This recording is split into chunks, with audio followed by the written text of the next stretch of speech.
Good afternoon and welcome to today's webinar hosted by the National Network of Credit and Financial Professionals. I am here today with Nicholas Christian, CEO and co-founder of CashForce, who will be presenting on working capital management and cash management. A few items to get out of the way before we begin. If you have any questions during the course of the presentation, you can ask them through the question function on your side panel.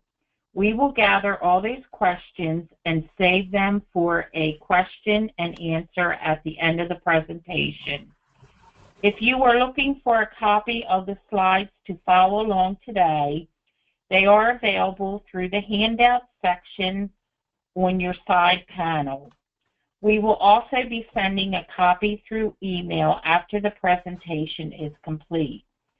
The last item is that we will have a brief survey that pops up after the webinar ends. It only takes about 30 seconds to fill out, but it gives us a lot of great information on how we can continue to make our webinars better for you. Now, Ken Frisco will give you a brief intro of our speaker. Okay, thanks, Sharon. Just a quick background on Nicholas. He's a finance analytics expert specializing in cash management and cash forecasting. As Sharon said, he's the CEO and co-founder of CashForce, which is a new and leading cash management and forecasting platform. With CashForce, he has been working on international projects in the distribution and retail, manufacturing, and logistics industries. He also leads the R&D department within CashForce, making him the go-to man for cutting-edge cash management technology and practices. Prior to founding CashForce, Nicholas was a management consultant at PricewaterhouseCoopers. I'll now turn the broadcast over to Nicholas. All right, so thank you, Ken. Thank you, Sharon. Happy to be on the call, and I will actually, in the coming 45-50 minutes, I will explain a little bit more about working capital management and cash management, and more specifically zoom in on how innovative technologies might help you to support these processes within the finance departments, but also outside of these finance departments, and just to be ahead of the game, potentially ahead of the competition. As already was pointed out, I'm actually one of the co-founders behind CashForce, and I'll basically spend like 2-3 minutes just explaining that background. CashForce was brought to life 5 years ago now, when we actually spotted a gap in the market when it came to automating cash management, working capital, and cash forecasting processes. So I guess as all of you can imagine, there's typically still a lot of time spent into reporting on the cash, getting a good view on the cash flow forecast, getting a good view on the working capital drivers within the company. So that's why we set up CashForce as a software platform to bring all of the data of the organization together and to make sense of a better working capital view and cash flow forecast. And as a company, we're active both in the US as well in Europe, focusing on mid-sized to large global enterprises, such as the ones that are shown as well, such as Staples, for example. So we are backed by both US as well as European venture capitalists, and let's say making good progress and in becoming really like a nice name within the sector for the CFO, the treasurer, the credit professional. So we will see during the presentation that working capital affects a lot of the different departments, and that's our intention as CashForce as well. So without further ado, I will focus on the core topic of today, working capital management. And I think just to start a conversation, I will focus in the coming minutes on what are the typical challenges that we come across as CashForce, but as well just as in my profession as an expert, which challenges do we come across when it concerns working capital management? And I think not going to go into the real definition of working capital management, when we would think about it, we have a huge complex organization. We might have a small organization, but that has the complexity. And that complexity, we typically express it in number of entities, number of banks, complex or less complex ERP systems, as well as a multi-currency setup. Now, I guess from the moment you have 5, 6 entities, when you have a couple of banks involved, when you have 2 or 3 ERP systems, it really gets quite complex. It really gets complex to follow the cash around the globe. It really gets complex to get organized accordingly across the different departments to tackle working capital or to get more cash visibility.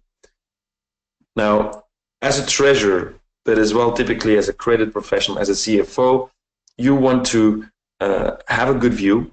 And this slide typically kind of puts a lot of the smiles on the faces of the people who do this type of reporting.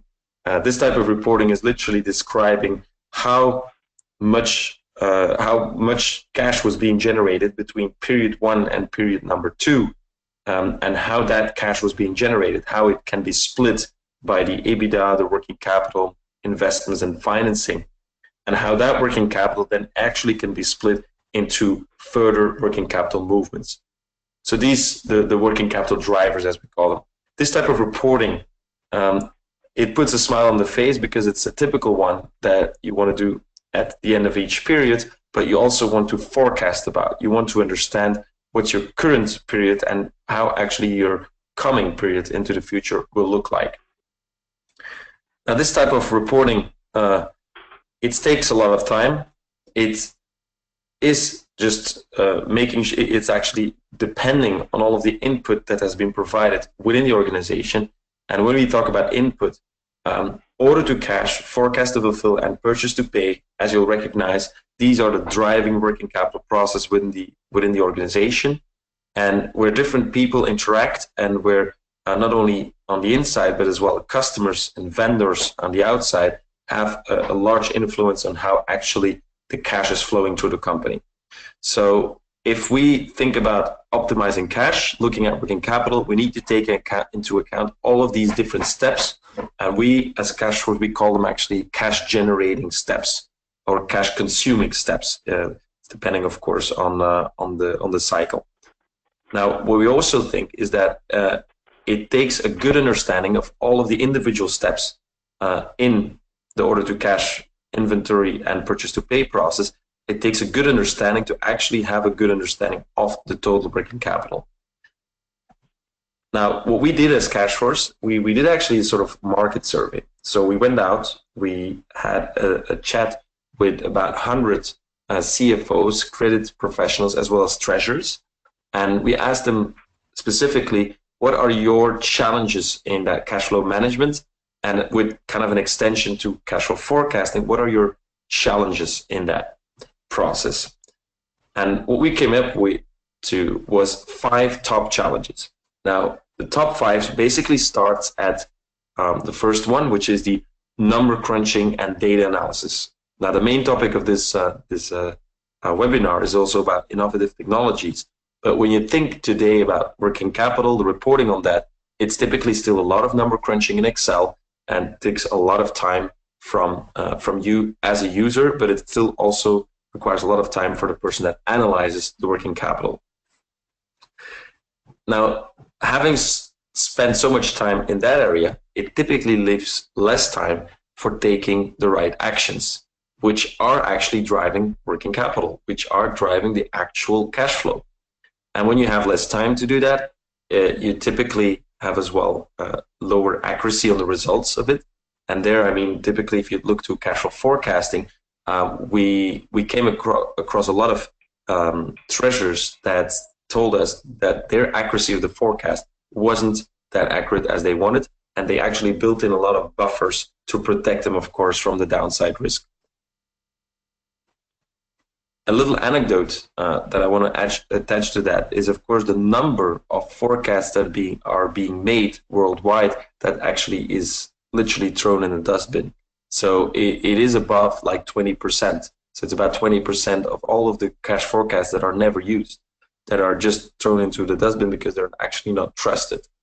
When we go into the third challenge, when we look at working capital, one of the main topics that came on top of our bucket list as the third item was the absence of targets, the difficulty of creating working capital targets. We talk a lot about that a little bit more later on, but having clear targets does move people into the right direction to take the right actions. But that is typically a very difficult topic to address. The fourth challenge was about who should be involved in working capital management, who should be aware of the working capital drivers, and how should we incentivize those people to act accordingly. And that actually ties into the corporate cash flow awareness. This is a software element, but in my opinion, it's almost always applicable. So from these top 5, even though you might have a clear reporting, even though you might have the right systems in place, if this fourth element isn't there, you won't have anyone actually looking at working capital or really influencing in any way. And I think as a fifth element, there is the continuity issue.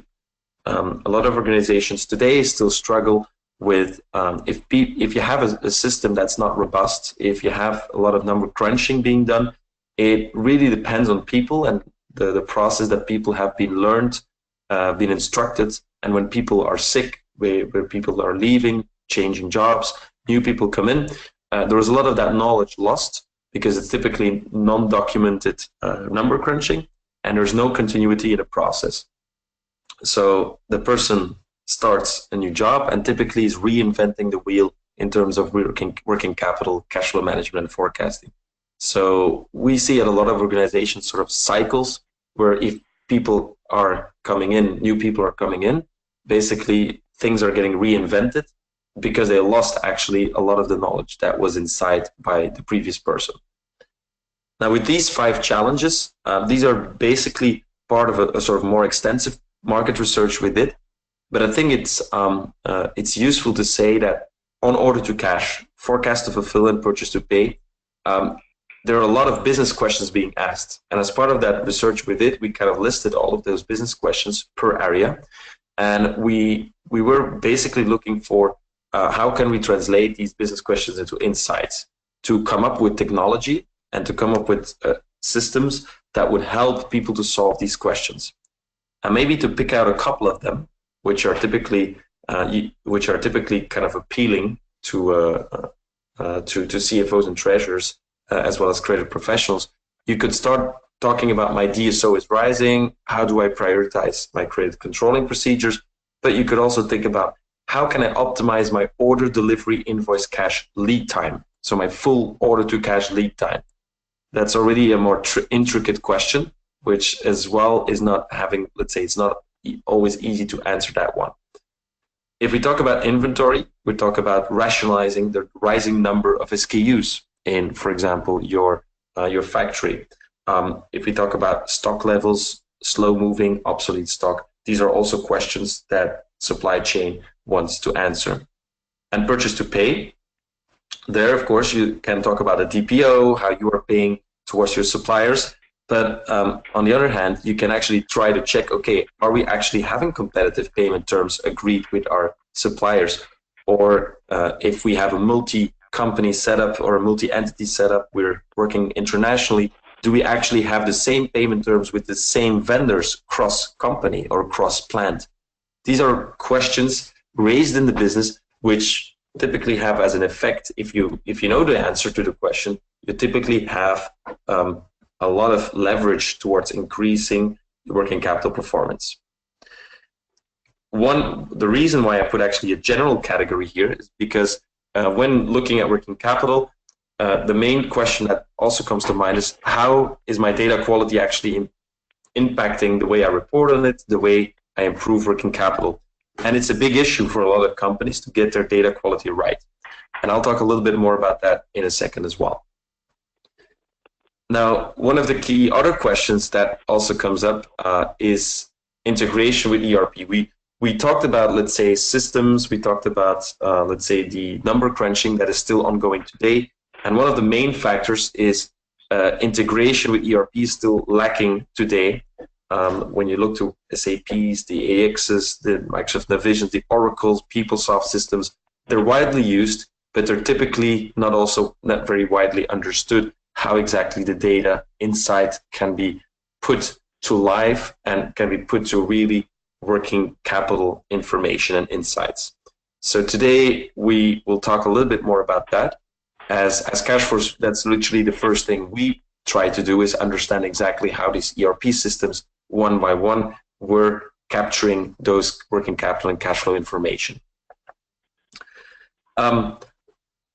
Without, let's say, going to most of the details here, the idea, what we had as Cashforce, but as any technology should have today, is about integration, is about understanding how both ERP information, bank statement information is coming together in a technology, and then actually making good sense to interpret the cash flows.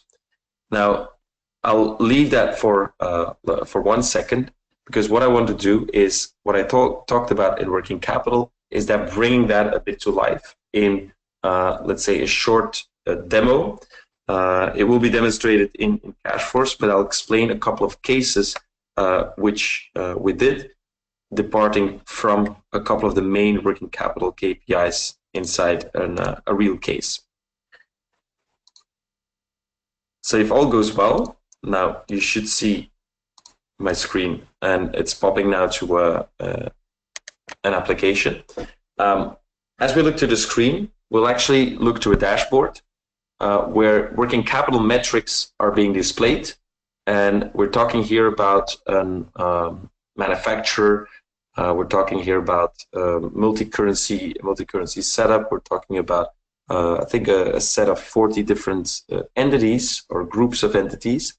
And when we look at as a CFO, as a treasurer, as a credit professional, we look to this one. We actually from left to right see the order to cash cycle, forecast to fulfill cycle, purchase to pay cycle displayed in a set of KPIs, cash conversion cycle displayed at the end, with in total and in red big letters the actual working capital level measured against what we call a dynamic target. Now, the first thing which needs to be explained here is that this dashboard will come up when all of the data behind basically is linked to the tool. So what I explained about those ERP integrations, we did that, but I think it's crucial for any technology to have it fully integrated and directly showing up the right results from that accounts receivables, payables, payment information, as well as customer and vendor master data. Now, when you look at the consolidated picture, you typically want to look at, for example, a set of entities, one or more entities, which will, if we select them, in turn give a new working capital situation. And we might even split that couple of entities by region and focusing on a subset of those entities, subset of those regions. And as you can see, all of those KPIs change. Now, one important element further on to look at working capital, or one other angle to consider when looking at working capital, is making the distinction between intercompany, non-intercompany, or full working capital. So when we look at it here today, we, for example, looked only at external transactions, so between external vendors and external customers. Now, I explained 346 million as being the current working capital level. Did the target of 136, it is a dynamic target. So what do I actually mean with a dynamic target? And let's pick for that a very easy example. A company with a DSO of about 54 days. The DSO here could be calculated in a couple of different ways, which are we see in different industries calculated in different ways. And it is put against best possible DSO. So what we call best possible or ideal DSO, it's basically the DSO you would get if all customers would pay on time. So all customers in your portfolio of customers. So it's basically depending on the payment terms you've agreed with the customers.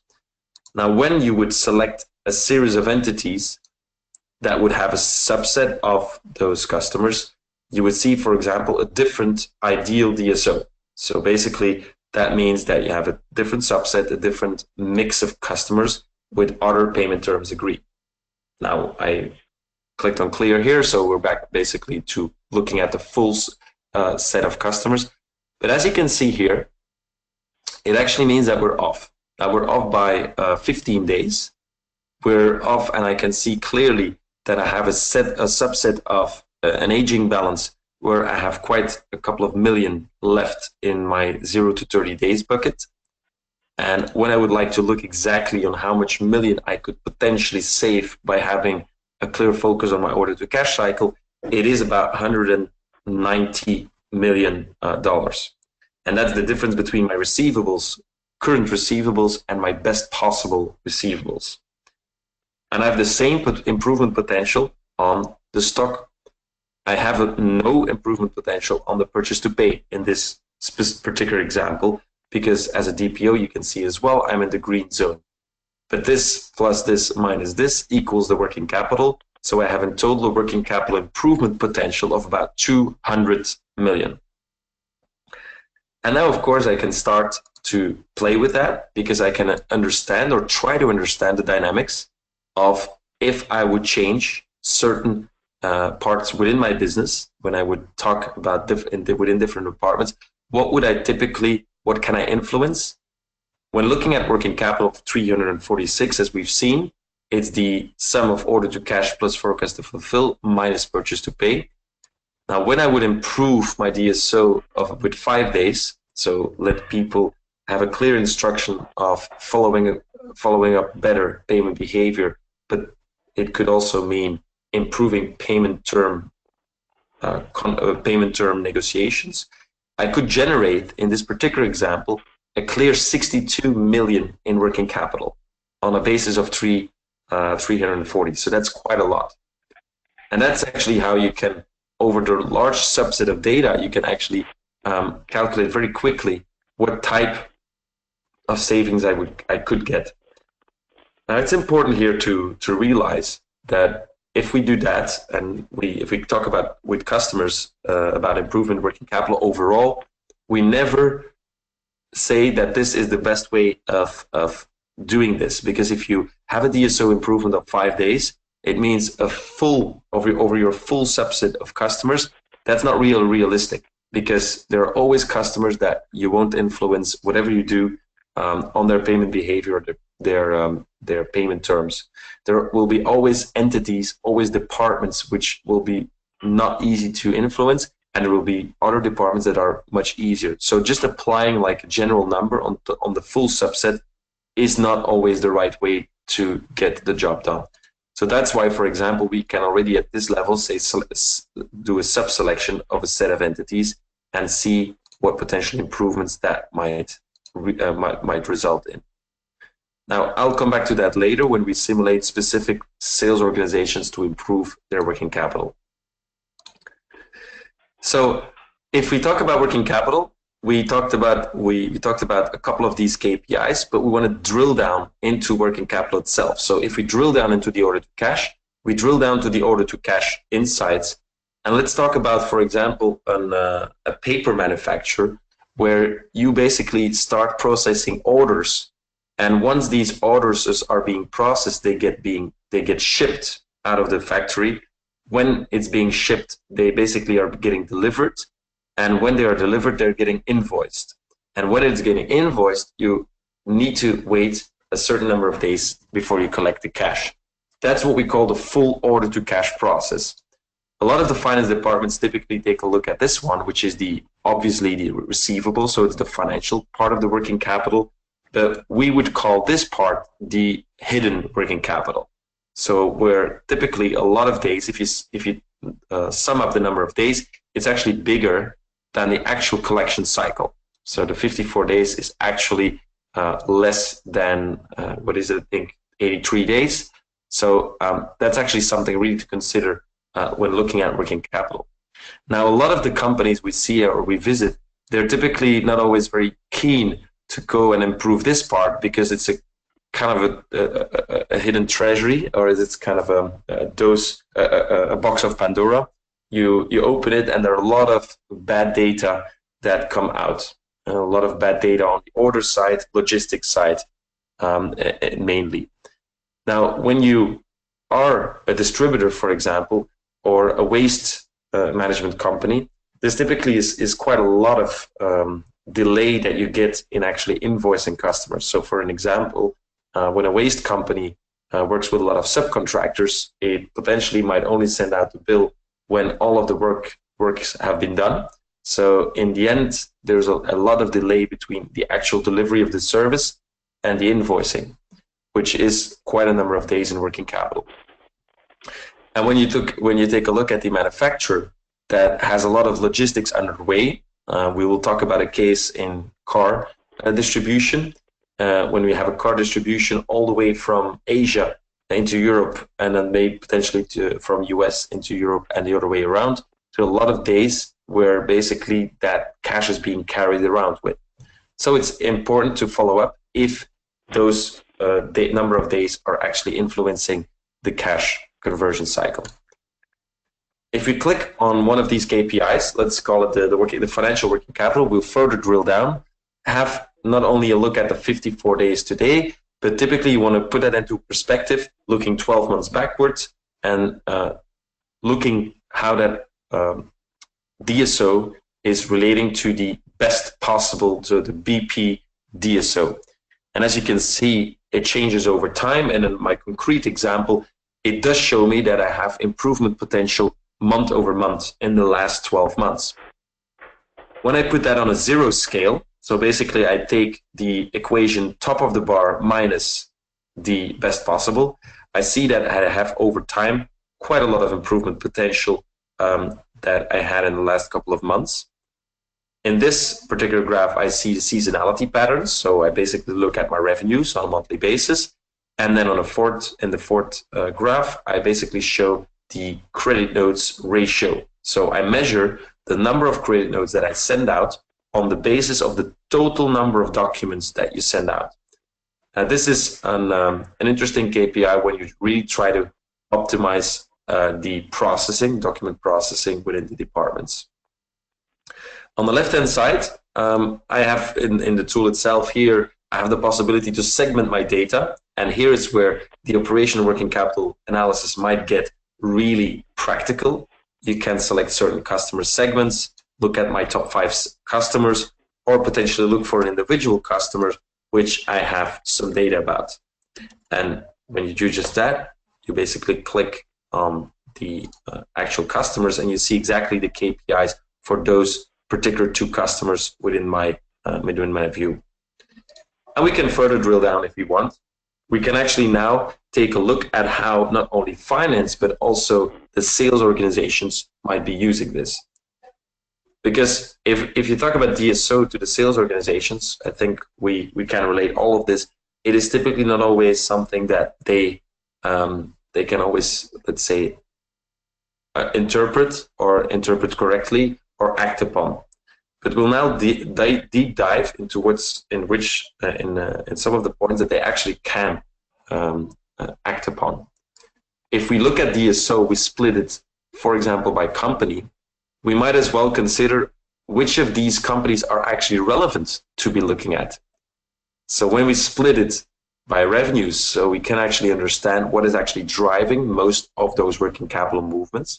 So we select one of those entities, and we can now further drill down, look to certain segments within the business, further drill down, look to certain customers, and understand for these underlying customers what exactly is driving that potential KPI, with a detailed list of transactions that are, for example, currently open or currently due. But as I said, DSO is probably one of the least explainable KPIs for the sales departments. They're, of course, more curious about overdue. They will understand how the aging will already be something also more that the finance department uses. But something which never lies is what we call payment behavior. So how do customers really pay? and how are they represented in what part of the revenues do they represent. And that's what we call our famous, let's say, 9-box analysis. In that 9-box analysis, when looking at receivables, we will basically try to understand how much of our customer base is being represented in each box. And we'll basically split those 9 boxes across 2 axes. One axis, which defines the percentage it represents of the sales. So it's a Pareto analysis. So these 3 buckets basically represent only 5% of the total turnover per year, while this set of customers represent 80%. These are the customers that pay on time. These are the customers that pay late by an amount less than 11 days. And these are the customers that really are paying much later than that. And this is typically put on a structural basis. So meaning it's measured over the course of 6 months. And it's taken into account only those documents that you could really talk about, that you really could consider as influencing payment behavior. And why am I telling that? I'll explain it less cryptic. A lot of these analyses are typically done, they include credit memos, credit notes, they're including wrong transactions, invoices which are corrected by other GL corrections. So they're basically taking a lot of corrections of bad data into account. But here in our analysis, we basically skip that bad data. We only take into account the right data that is needed for this analysis.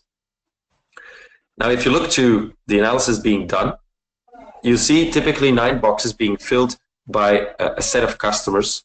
And you see typically most of the customers are sitting in this segment. In terms of number of customers, 5% of the they represent only 5% of the revenues, and they're paying late. So it typically means a lot of your credit collectors are calling them and spending a huge amount of time on them. While if you actually switch to the vast amount of cash which is being locked in that segment, it's only 27 million, while this segment represents 4 billion in cash, $4 billion in cash.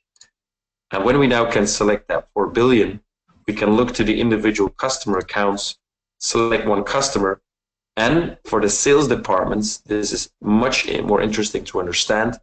They will actually look or visit that particular customer, and they not only discuss the sales that are being done by that customers for the company, but they also are looking to payment behavior in a very visual way. They're going to look at how actually is this customer paying according to or in relation with his payment terms.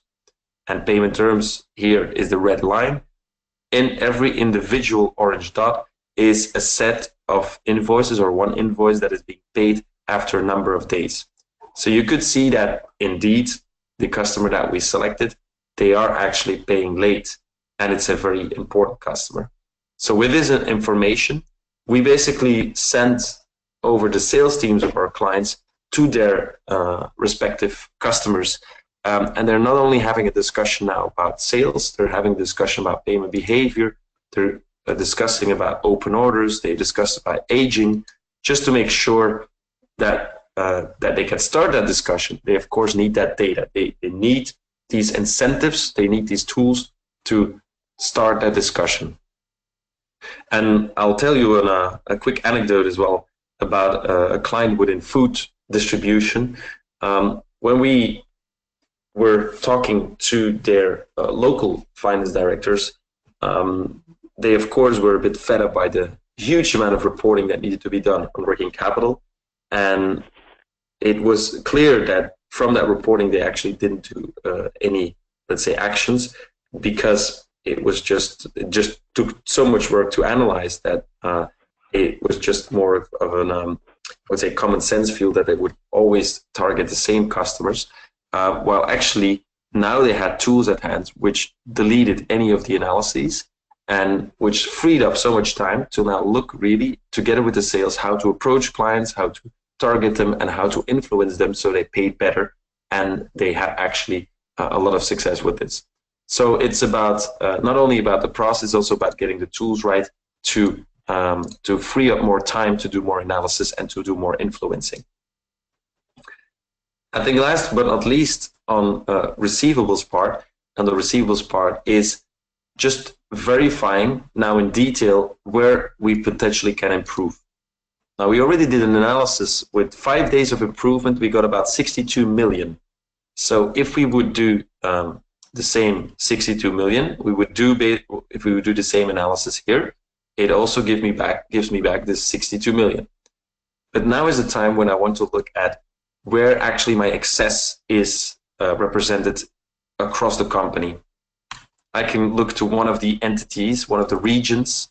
I can split my efforts into one segment, and potentially I want to look at the sales organization that I want to actually talk to influence that working capital. So I literally drill down now to that sales organization, and with a 5 days improvement, I could reach a working capital reduction of about $2.8 million. And with a financing cost of 4%, for example, I could have an annual recurring savings bottom line of this amount. So that's one way of influencing working capital on the receivable side. But we could also change the payment terms. So if we would say that our current policy is to have everyone on the payment terms of at least 45 days, and we would like to have that across my whole customer set. I have actually indication of how much customers are above that based on master data or based on literally invoices going out. And I have an excess here of about 110 million. So this really means that I have 110 million of working capital to be saved if I get all of these 85 customers onto 45 days.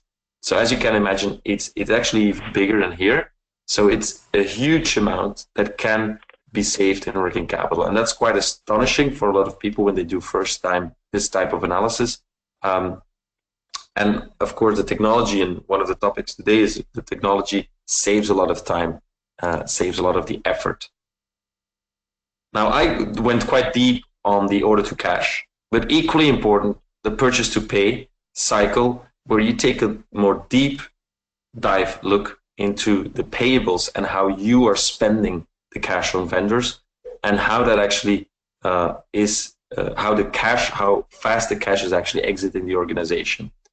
We're not going to go into the tiniest details here, but I'm going to let you understand that one of the analysis that's mostly being taken is the payment term analysis across vendors. And this payment term analysis literally distributes all of your customers according to different buckets. So you can see most of the vendors, not customers, vendors, most of the vendors here are within that 20 to 40 day bucket payment terms, but some of them, they have shorter payment terms. So literally the cash is exiting faster, or you are required as a company to pay them earlier. So we want to focus on those 30 vendors. We want to understand that this represents about 255 million in spent on an annual basis. So we might as well look to the regions which they represent. If we could click on the US, we would literally drill down to individual vendors and look, for example, to the set of vendors, the 6 vendors that we'll need to talk to or influence to verify if we can talk or do something about these particular payment terms, because that would actually save us quite a lot of cash. Or let's say, considering that the spend is quite immense in this segment. So this is another use case on the AP side, and maybe to finish this this small, let's say, introduction to working capital, I have a specific reference case that I'd like to let's say show, or let's say explain about. When we did a couple of years back, our start of Cashforce for CFOs, we basically had a couple of customers which were in the distribution and manufacturing industry, and this one is actually a car distributor of the Hyundai brand, the Suzuki brand, the SsangYong brand, and the Isuzu brand. And what they basically did is by having worked on their processes, having worked on their incentivization model, as well as worked on their technology. They won here the CFO Magazine Best Finance Team Award. But I think most importantly, they basically get a full corporate cash culture running by having everyone talking about the same KPIs, the same definitions of working capital. And to get a more deeper understanding of how the case basically was built up, they had about 603 million revenues, 300 million in stock, of course.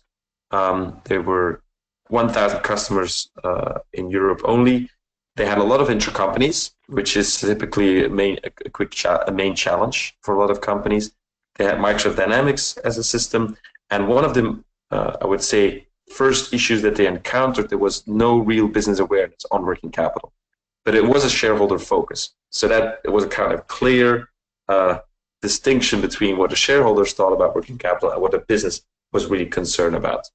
And I think which was most important in this case was there was a lot of excess stock cars.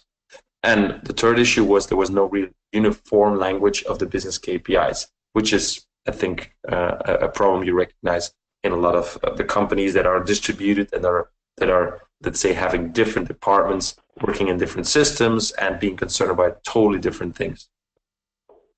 Now, what we did there, as part of the working capital program, there were systems in place, there were processes being implemented, and there was, I think, as a last point, there was also a partnering between the business as well as the finance. So in short, what happened there is we started to monitor performance consistently.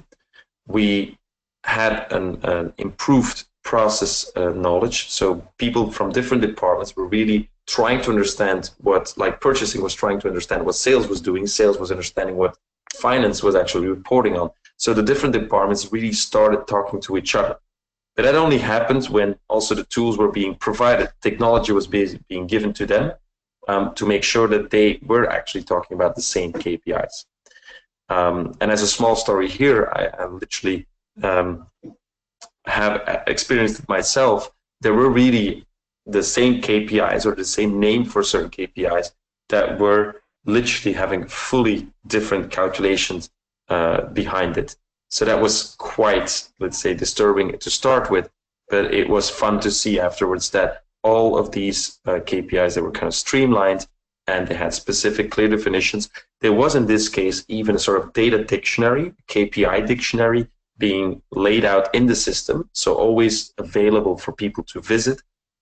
If newcomers would come in, if people would be sick, would be, let's say, having a long-term leave, they would come back and there would be an update to the KPI, let's say, dictionary. They could always visit that behind. And I think that's one of the key benefits, or the key, I would say, key success factors if you want to have that cross-departmental change. Now, I think, to explain a bit on the working capital management itself, we're having more frequent discussions in several meetings. And I think there it's a key topic to understand that it's really about it's really when having these discussions about the same figures that most of the improvements and the improvement potential was really unleashed and as well was, let's say, put into actions. Finally, one of the outputs that was gained from better working capital management was also better forecast accuracy. So we didn't talk about forecasting in this webinar. We talked about it in a previous one and potentially the next one. But when working capital is better measured and monitored, typically cash flow forecasts are also becoming more accurate, because working capital anyway is one of the biggest factors in our biggest influencers in having a cash flow forecast that makes sense.